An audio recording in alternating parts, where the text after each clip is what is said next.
Film મિસ્રી Gujarati સિનેમાની સૌથી મોટી love story પ્રેમ અને હાસ્યની તાજગીભરી લહેર લઈને આવી રહી છે 31મી ઓક્ટોબરે થિયેટર્સમાં. હૃદયસ્પર્શી રોમેન્ટિક કોમેડી જે અણધારી અને સુંદર સંબંધોની સાથે જીવનના મીઠા પળોને ઉજાગર કરે છે. મિસ્રીની કહાની એક મુક્ત ભાવના ધરાવતી ફોટોગ્રાફર અને પોટ્રી ઇન્સ્ટ્રક્ટર વિશે છે, જેઓની ટૂંકી મુલાકાત અનિવાર્ય રીતે પ્રેમમાં પરિવર્તિત થાય છે ત્યારે જ નસીબની પરીક્ષાઓ આવે છે. ધીરજ, વિશ્વાસ અને સાચી લાગણીઓને જાળવવાની શક્તિ ઉપર અજમાયશ થાય છે. ચમકદાર ઉર્જા, હાસ્ય અને મીઠી ભાવનાથી ભરપૂર મિસ્રી એક ફીલ ગુડ આધુનિક રોમેન્ટિક કોમેડી છે, જે આજના યુગમાં પ્રેમ કેવી રીતે અનુભૂતિ થાય છે તે પ્રસ્તુત કરે છે. સાદગીભર્યું, લાગણીભર્યું અને સંબંધિત વ્રજ ફિલ્મ્સ દ્વારા રજૂ મિસ્રીનું નિર્માણ જુગાડ મીડિયા પ્રોડક્શન દ્વારા ઝીલ પ્રોડક્શન અને માસૂમ ફિલ્મના સહયોગ સાથે કરવામાં આવ્યું છે. ફિલ્મનું દિગ્દર્શન કુશલ એમ નાયક દ્વારા કરાયું છે અને નિર્માણ કૃપા સોની અને સંજય સોનીએ કર્યું છે. સહનિર્માતા છે ધ્રુવિન શાહ, મિત કારિયા અને જય કારિયા. લીડ રોલમાં માનસી પારેખ અને રોનક કામદાર છે.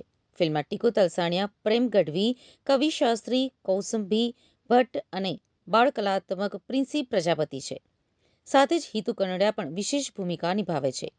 ફિલ્મના દિગ્દર્શક કુશલ એમ નાયક કહે છે કે મિસ્રી એક હૃદયસ્પર્શી રોમેન્ટિક કોમેડી છે જે દર્શાવે છે કે પ્રેમ ક્યારેક હળવો અને ક્યારેક મજેદાર હોય છે, ક્યારેક ઊંડો લાગણીસભર, પરંતુ હંમેશા અસલી અને સાચો હોય છે.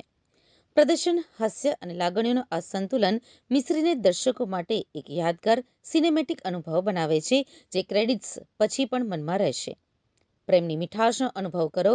મિસ્રી 31 ઓક્ટોબરે નજીકના થિયેટર્સમાં. અત્યારે તો ગુજરાતની પબ્લિક 100% ગુજરાતી પિક્ચરો જોવા થિયેટર સુધી આવતી થઈ ગઈ છે.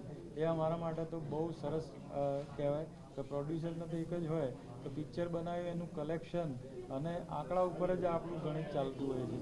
પૈસા રિકવર થશે તો પ્રોડ્યુસર ફરીથી રિપીટ થશે. એટલે ગુજરાતની પબ્લિકને મારી અપીલ કે 100% તમે લોકો ગુજરાતી પિક્ચર થિયેટરમાં જોવા જાઓ. ખાસ કરીને અમુક પિક્ચરો જે સારી હોવા છતાં પણ દબાઈ જતી હોય છે, એનું કારણ શું છે અને તમે શું કહેવા માંગો?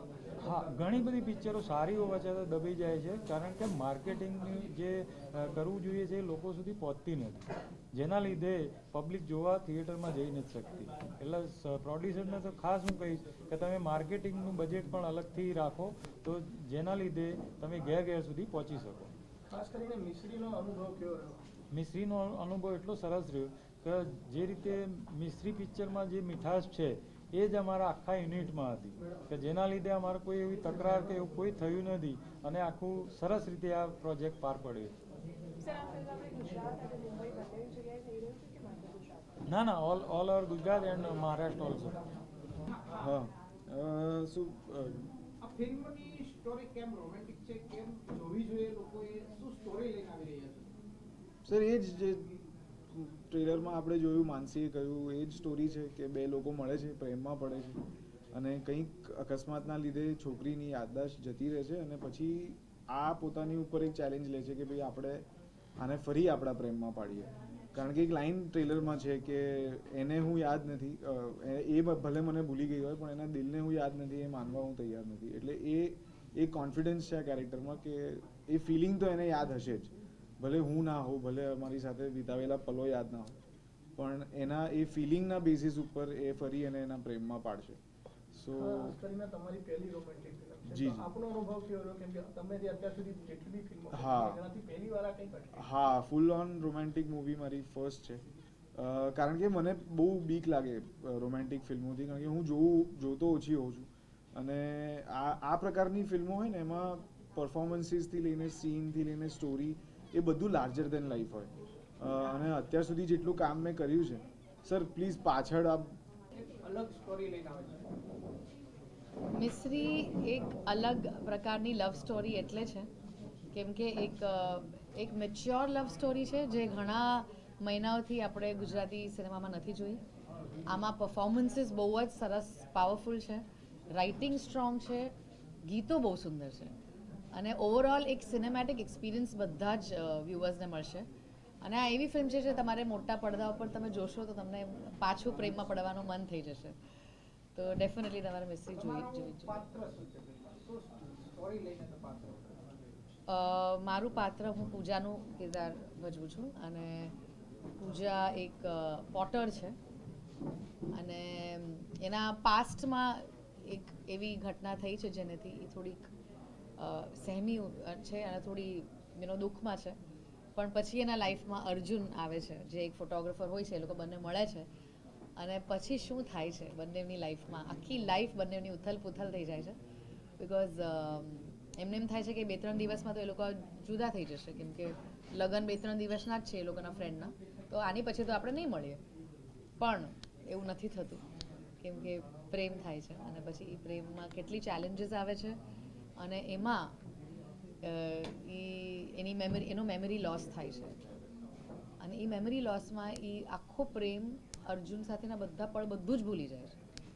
તો હવે અર્જુન કેવી રીતે એને પાછી એના પ્રેમમાં પાડશે અને પછી શું થશે, આખી સ્ટોરી છે. હમણાં જ અમે કહ્યું ને કે બહુ જ સુંદર ફિલ્મ છે અને અમને કરતી વખતે મજા આવી, એટલે તમને જોવામાં પણ મજા તો આવશે જ. સર, કઈ રીતનું કેરેક્ટર છે અને ફિલ્મમાં જે કહેવા જઈએ તો કઈ રીતનું જે આપનો જે રોલ રહ્યો છે એ જવાબ. આ છે ને બહુ જ એક બેઝિક ક્વેશ્ચન છે, એનો આન્સર પણ બહુ જ બેઝિક છે કે જે કેરેક્ટર હું પ્લે કરું છું એ આના કાકાનું કરું છું, રાઈટ? કાકાનું કેરેક્ટર પ્લે કરું છું અને 6 વર્ષનો હતો ત્યારથી એને મેં ઉછેર્યો છે. એ કેરેક્ટર છે મારું અને એને સખત પ્રેમ કરું છું ને મારી મિશ્રી એકચ્યુઅલી એની સાથે છે. અત્યાર સુધી હિન્દી ફિલ્મો તમે ઘણી કરી, ગુજરાતી સ્ક્રિપ્ટ સાંભળીને તમને મૂવી કરવાનો એટલે તમને ગુજરાતી કલાકાર સાથે તમે અને ડાયરેક્ટર સાથે ડેબ્યુ ડાયરેક્ટર કેવો એક્સપિરિયન્સ કેવો રહ્યો? એક્સપિરિયન્સ તો ફેન્ટાસ્ટિક જ રહ્યો ને એકદમ. એટલે ક્યારનું હું એ જ કહી દઉં છું કે તમને